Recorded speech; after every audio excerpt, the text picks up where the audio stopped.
many people who are talking about productivity. And what happens is they give us a set of techniques to follow. So it usually is a very strict routine that we follow from the time we wake up to the time we sleep. And it also tells us what kind of a consumption that we have to do, what kind of a attitude or a mindset that we need to have. So I think one of the core problem with this is that it fails to account for your own individuality and the individual problems that you're facing, right? So what happens? So let me say, for example, let's take an example, very basic example about journaling, right? So say journaling is something that's being glorified, and I think it's a very good thing to do, to journal and everything.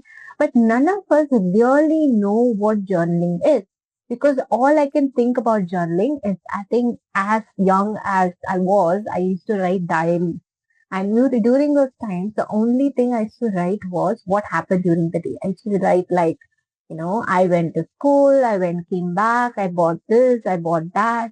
And that's it. That was the kind of writing I was doing. But of course, as we grow older, these journaling could differ. Sometimes we might talk about problems, we might talk about feelings, we might talk about our, breakups, or we talk about our relationships, our friends, the kind of fights and conflicts we had. But the core aspect of journaling is something that we need to distinguish. There are two types that we can do in terms of journaling. One is just an account of your day, how you did as a person. Say, for example, if you are a businesswoman or if you are a mother, today, how was your day? Were you able to handle your kids' tantrums? Were you able to take care of your needs, your health? Were you able to take care of your business, the conflicts that happen in your company, things like that? This is a one way of journey where you are just putting across what is being done in the day. The second type of journaling is some sort of a reflective journaling, which is very core aspect if you want to become a better person and know where your flaws are, know why your business is not growing, know why your personal relationships are not growing, is because we are missing this reflective journaling a lot. What is reflective journaling? So basically, I write about my day. Say I had a conflict with a fellow worker in the company, and then I felt so disrespected and angry that for the rest of the day, I was not able to focus on anything else. I was just ruminating on the fact that what happened that day and why did she speak to me that way, right? So my whole day is done, and I come back home and I feel a headache, or I feel very frustrated. I'm not able to talk to my family. I'm not able to talk to my partner. I'm not able to talk to my friends. So I am in a stage of feeling very worn down and burnt out, right? So in my journaling, I would rather speak about what really I felt rather than what she said. She must have said that I hate you, for example, but I must have heard something like, oh, she doesn't like me because I'm fat, or I'm thin, or she doesn't like me because I don't have money, I don't have influence, or I'm not her friend, so she doesn't want me to have the opportunity. So I would start to overthink and overanalyze. That's the story I need to write in my journal. That is the reflective journaling. So what I will do is, I felt that way. When she said that, I felt like I was very small. I was very significant. I felt powerless. Where is this coming from? Maybe it's coming from a past experience I had with a boss where he made me small, or it coming from my family, my parents who made me feel like I'm not good enough. So this is a reflective journaling. When you do this, you understand people don't hate you. Things are not bad for you. Your world is not bad for you. Rather, it is you who is actually creating this whole sort of a storyline about your life, about yourself, right? So this is just one example of what is being wrong with productivity books, which most productivity books doesn't talk about. Recently, I came across this YouTube influencer Ali Abdal, and he has written this book called Feel Good Productivity. So I think that is the first time I have come across a book which actually talks about feeling rather than a structure. So you can have all the structure you want. You can wake up at 5, you can follow the routine, but if you don't have in touch with yourself, your feelings, your emotions, you cannot grow in life. You cannot grow in your family. You cannot grow in your relationship or your business, right? Because let's just say we are very different. Say I come from a different background. I come from a different sort of upbringing. I have had a different negative experiences, difficult experiences. Say I have a friend who he has a different upbringing, different experiences. So I might get triggered for, yeah, say some in say somebody says I don't like you. I might get triggered for that. The other person will be like, won't be triggered for that, but rather if they avoid him in social conversations, say everybody's talking and they don't take his opinion, they say, oh, that's a bullshit opinion, right? And he will get offended and triggered. You see the difference? I get offended differently. He gets offended differently. Do you think a same routine or a same level of productivity routine is gonna work for me and him? Are we gonna, uh, improve in our life based on similarly? If we have a similar plan, if we have a similar path, I don't think so, right? So the roadblocks are something that we need to take into consideration. The roadblocks are going to be your own triggers, your own lifestyle, your own problems that is going to be your own enemy, right? And that is the enemy that we need to add in this productivity journey, right? So that's the whole context of where the problem is. The problem is that many of these productivity books fails to talk about emotion, fails to talk about motivation. Our motivation comes from the fact that our emotions are managed. Our problems are managed. Our thoughts, the overthinking thoughts are managed, right? If this equation is not correct, everything else is going to be going down the gutter and this is not going to work for you. So what happens is I have a friend who keeps trying, then she says that it is not working out for her despite of her trying to have a consistent routine, right? So because routine is not your key formula to success. The routine is knowing what's the key core aspect that you can set it right so that you can fit into this success formula, right? Okay. So let's just say, let me give you this. You will see in the screen of the whole aspect of create productivity and what each tells us, right? So you can see how these are very factual, very strict and very basic. It actually tells you what to do. It is like a to-do list. It doesn't tell you what you should probably reflect, probably what kind of a problems you'll face, what you will do in those situations. These are not part of these productivity goals. Major of those, all these books talks about this. And they say this is going to work out for you to become a billionaire, for you to become a businessman or a woman. So this is not going to be the key aspect of our life. So let me give you a reframed version of productivity. So as you can see in the screen, it actually has a 5-step process to success. I'm going to call this my own formula. Of course, there's been a lot of authors who have also spoken about this in a similar line. But this is something that I found is going to be much more helpful based on the research I've done, right? So the first one talks about who you are, your values, your identity, your deal breakers. Deal breakers are the most important. What you cannot handle. For example, I can say I cannot handle criticism at all, even if it's constructive, even if it's good for me. It's difficult for me to take it from someone saying that I have done something not good enough, right? So say, as I said, I was not taking it as a problem about my project, but rather I took it personally and I said, I'm not good enough. I didn't do this job because I'm not good enough, right?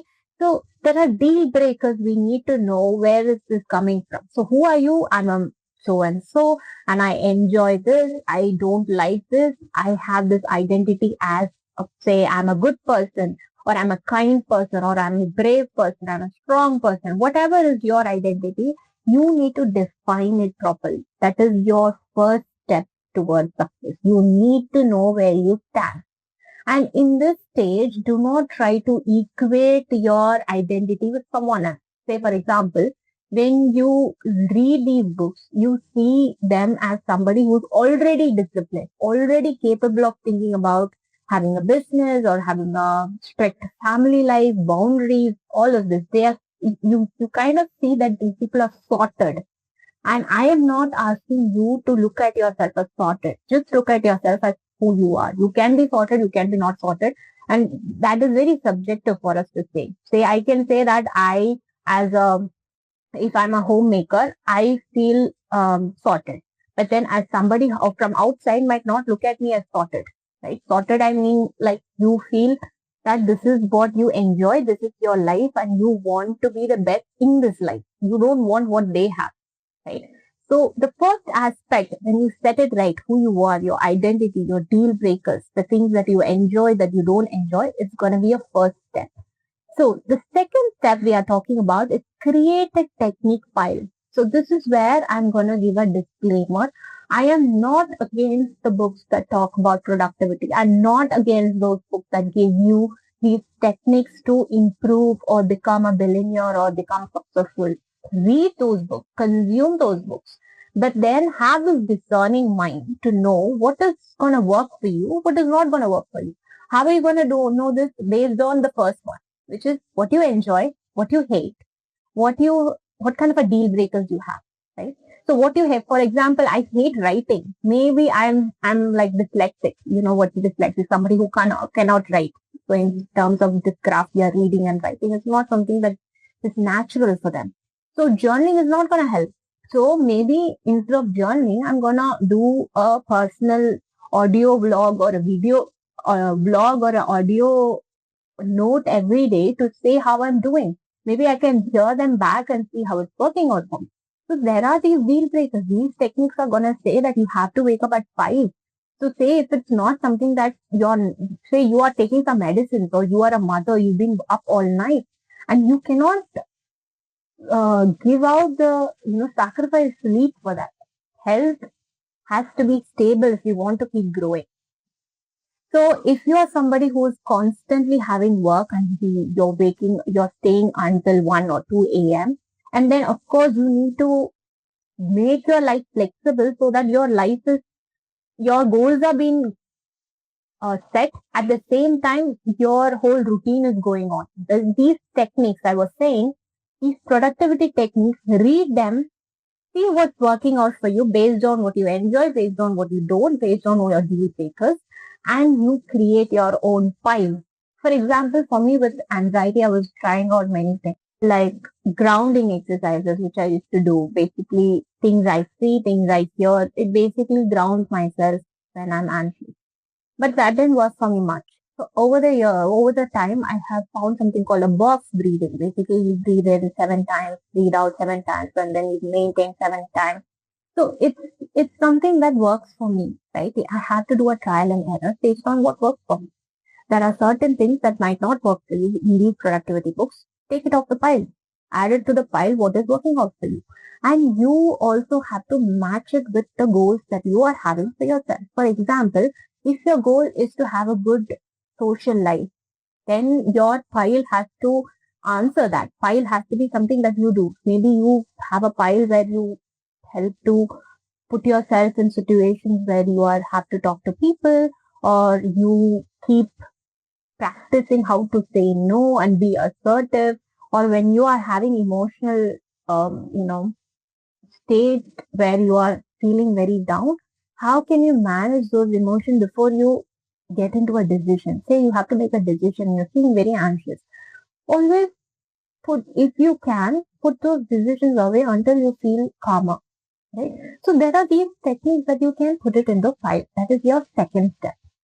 The third step is your typical problems based on your life. Like I said, the roadblocks, the you problems. What kind of a problem you can create for your own self. I know it sounds very, pessimistic or bad, but we create our own problems, to be honest, because most of the time it's our overthinking, overreacting, all of these. So what are the problems you're going to create? How are you going to know this? You're going to know this based on your past experiences problems you had before, the kind of things that you encountered in your life, and all of this is gonna answer this particular thing. Sometimes you might not know, you will come across and you can add it to the list when you experience it. Right? For example, you have an anger issue. That is your problem, right? But that is not gonna be someone else's problem. Say in the productivity, they are not gonna discuss about your anger problem. So what you can do about your anger problem, you can sit and reflect. As I was saying, where is this coming from? Most often comes from somewhere that something that we cannot get. So the only way for us to react is that frustration that I'm not getting this, I'm not able to do this, things are not working or something. That frustration, right? So the fourth step is you're finding your rhythm in life. Say for example, this whole how to frame your New Year goals. That's something that I found a rhythm for me. It has been working well for me. That's why I said the things that was inside is something that can be changed based on what you need, what your goals are, what your aspirations are. It's something that gives me that rhythm to change my life based on how I am. Right now, I'm at a stage where I need these goals. Maybe in 6 months' time, or 1 year time, or 5 years down the line, I might have a different rhythm. I might have a different thing. But this whole setup, the techniques I've put in, that works for me. But what's inside is going to keep changing based on what I'm experiencing, right? So you need to find that rhythm. So say if you have a routine, say you want to be fit, and you want to have your own business, or you want to start a bakery, or you want to start something like a small scale YouTube, whatever it is, you need to see what has to be done for that and put it into the structure that's working for you. And those that are not working for you, read these books, get these ideas, get these techniques, try and apply it and see if it's working for you based on your deal breaker, right? So that is your fourth, which is your consistency, whether you're able to have that consistency. You can also call it like in Ikigai, they say, if you've read this book, Ikigai, it also talks about your flow state.